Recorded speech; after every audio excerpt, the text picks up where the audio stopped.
আসসালামু আলাইকুম রহমতুল্লাহ। আজকে আপনাদেরকে আমি দেখাবো কিভাবে বুঝবেন কোন ডিমের ভিতরে বাচ্চা আছে এবং কোন ডিমের ভিতরে বাচ্চা নাই। অর্থাৎ আপনাদেরকে আমি লাইটিং টেস্টটা দেখাবো।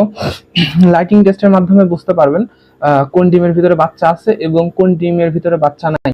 আপনাদেরকে দেখাই যে হচ্ছে কিভাবে বুঝবেন যে কোন ডিমের ভিতরে বাচ্চা আছে। আপনাদেরকে দেখাই, এখানে হচ্ছে আমার এইগুলো হচ্ছে নষ্ট ডিম এবং এইগুলো হচ্ছে ভালো ডিম। হ্যাঁ, এখন আমি বুঝলাম কিভাবে আপনাদেরকে বোঝাই।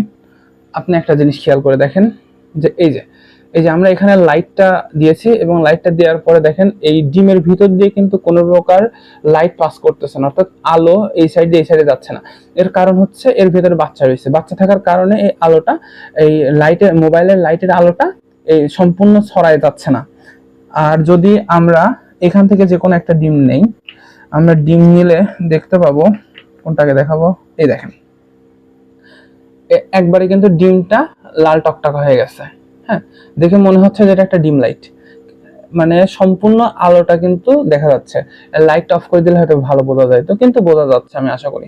তো এইভাবে যখন দেখবেন, কারণ এর ভিতর দিয়ে কিন্তু যে ভিতরে মোবাইলে যে লাইটটা, এই লাইটটা পাস করতেছে, মানে ভিতরে বাচ্চা নাই। যদি বাচ্চা থাকতো তাহলে বাচ্চার কারণে লাইটটা পাস হইতো না। আপনারা বাসাতে এইভাবেই চেক করতে পারেন। আসসালামু আলাইকুম রহমতুল্লাহ।